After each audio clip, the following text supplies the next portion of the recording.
There is an actual ongoing war happening right now around one of the most important waterways on Earth, the Strait of Hormuz, the channel that has historically carried roughly a fifth of the world's oil.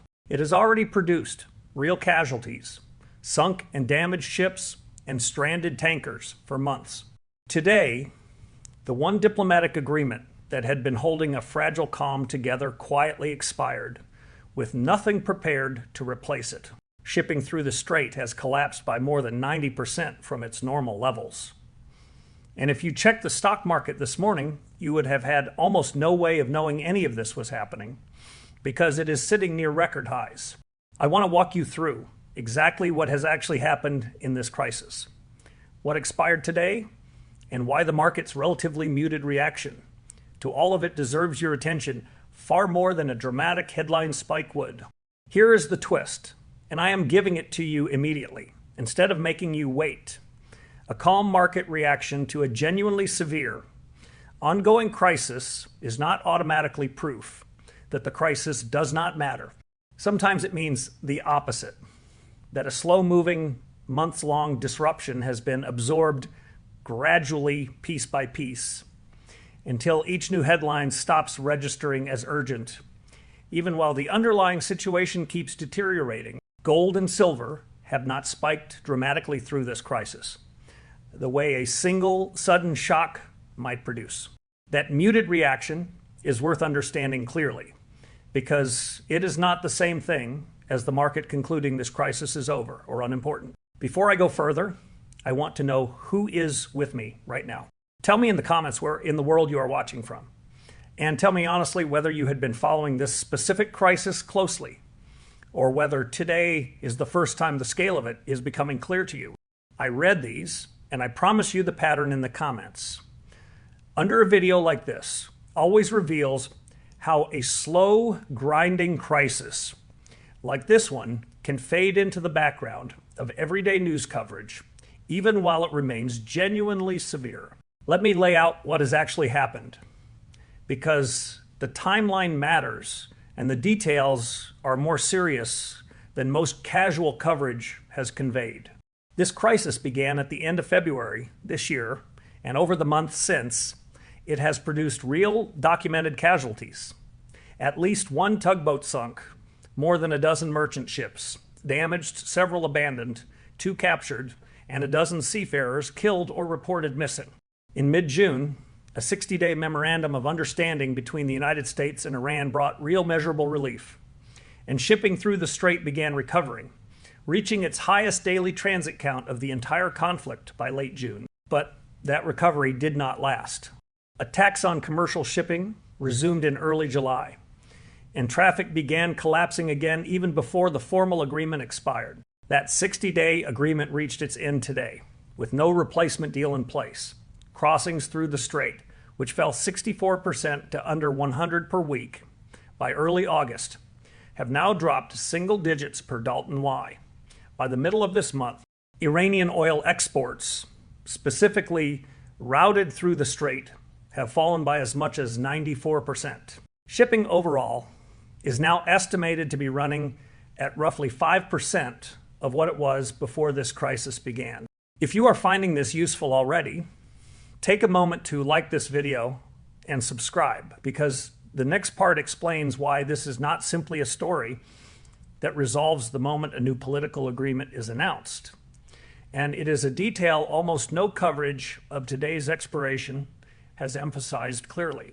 Here is why this crisis cannot simply end the moment diplomats reach a new agreement, even in the best case scenario.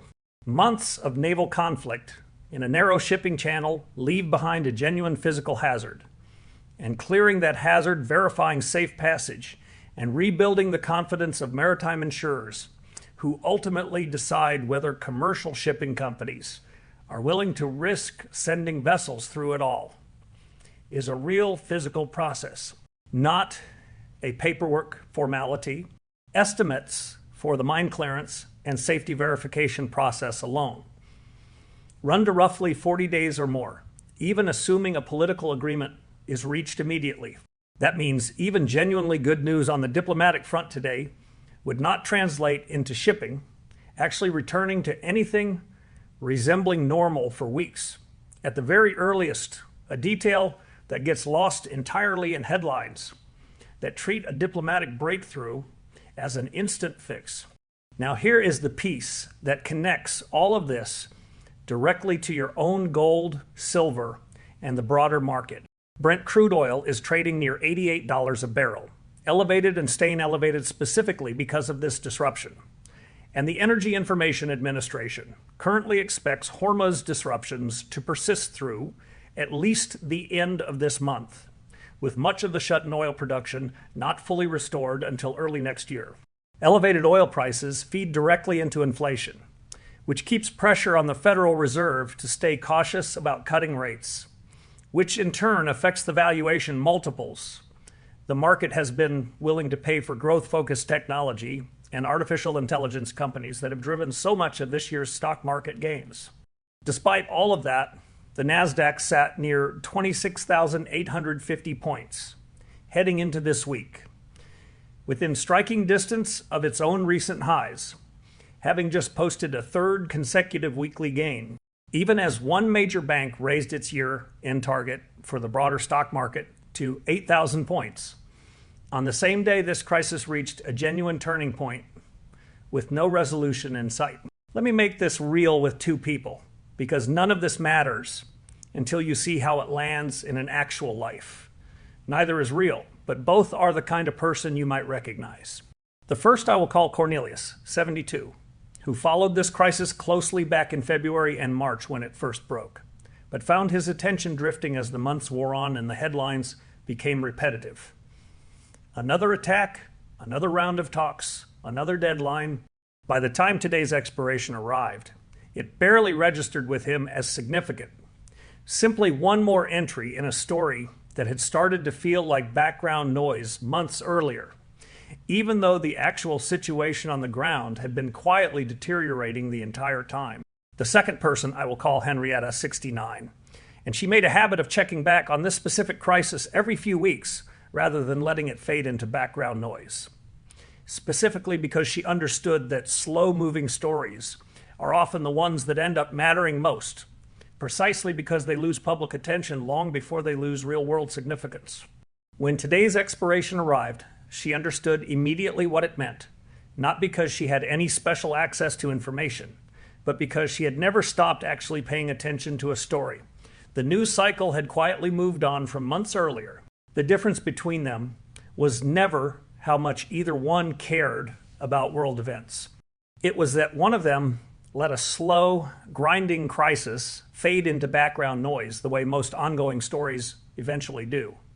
And one of them kept checking back specifically because she understood that fading attention and fading significance are not the same thing. Now, why do so many careful, engaged people end up like Cornelius, gradually tuning out a crisis that remains genuinely severe?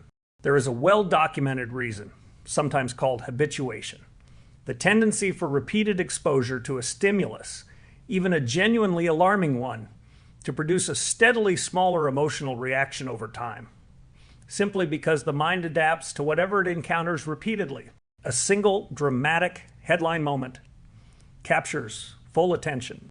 The same underlying severity, spread out over months of incremental updates, gradually stops producing that same reaction, even as the actual situation continues developing in ways that would have felt genuinely alarming if compressed into a single moment.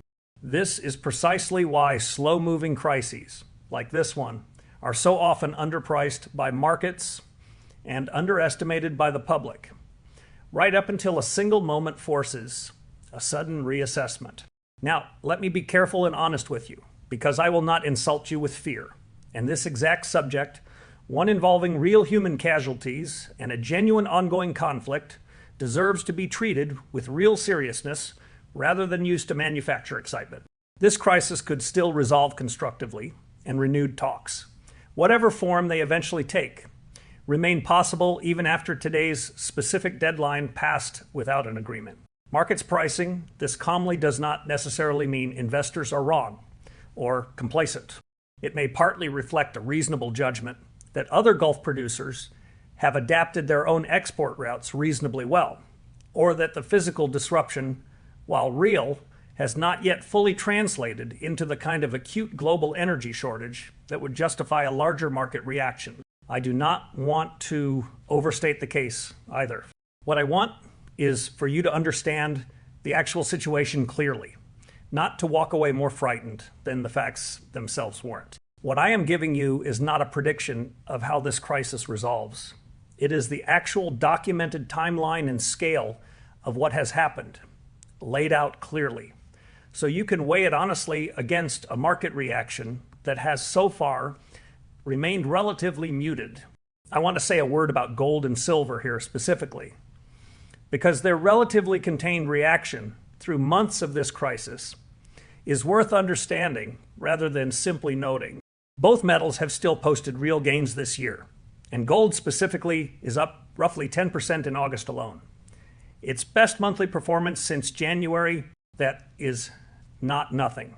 But it is also not the kind of singular dramatic spike you might expect from a crisis involving actual naval conflict around a fifth of the world's oil supply.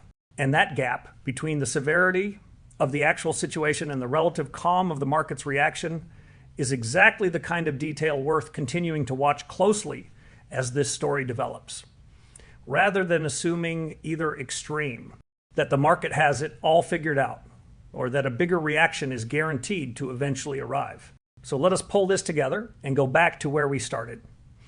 A real ongoing conflict around the Strait of Hormuz has produced genuine casualties and sunk or damaged ships since February. A 60-day agreement in June brought real temporary relief before attacks resumed in July. And that agreement formally expired today with no replacement in place, leaving shipping through the strait running at roughly 5% of normal levels, and Iranian oil exports down by as much as 94%. Physical mine clearance alone is expected to take 40 days or more, even after any future political agreement. And through all of it, the broader stock market has remained remarkably calm, sitting near record highs, even as gold and silver have posted real but relatively contained gains rather than a dramatic singular spike. The difference between the people who understand the real scale of this story and the people who have let it fade into background noise comes down to one habit: continuing to check back on a slow-moving crisis, rather than assuming reduced headline attention means reduced real-world significance. Here is what I want you to carry away from this, stated as plainly as I know how. This is not a call to panic, and it is not a call to make any dramatic move today, because balance and clear thinking matter, especially with retirement savings, and especially with a story.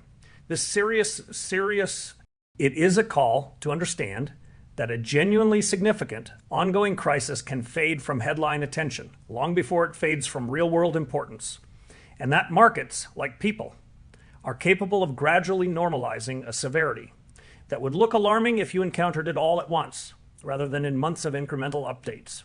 Whether this changes anything about your own plan depends entirely on your own circumstances, your own timeline, and your own comfort with genuine geopolitical uncertainty. And I am not here to tell you the number. I am here to make sure you understand the real scale of what is actually happening, rather than the faded background noise version most coverage has left you with. Do not let anyone use this crisis to rush you into a costly decision today, because there will be people trying, and they get louder every time a story this serious gets renewed attention. And do not dismiss it either, telling yourself that a shipping crisis half a world away could not possibly matter to your own retirement account, because you just watched exactly how directly it feeds into oil prices, inflation, Fed policy, and the valuation of the very market driving so many people's retirement accounts higher this year. Those are two different mistakes, and the sensible path sits calmly between them. None of this is financial advice. Every figure I have referenced, the casualty and vessel figures, the timeline of the Memorandum of Understanding, the transit and export decline percentages, comes directly from maritime intelligence tracking, public reporting, and documented data on this exact crisis. So you can verify every word of it yourself rather than take mine. I opened by telling you that a real war is currently choking off shipping through one of the most important waterways on Earth, and that the stock market has been acting like nothing is happening. Now you understand exactly why that gap exists. A slow-moving crisis that has gradually faded from headline urgency without fading from real severity, and a market reaction that reflects genuine uncertainty rather than a confident verdict in either direction. So let me leave you with the question underneath all of it.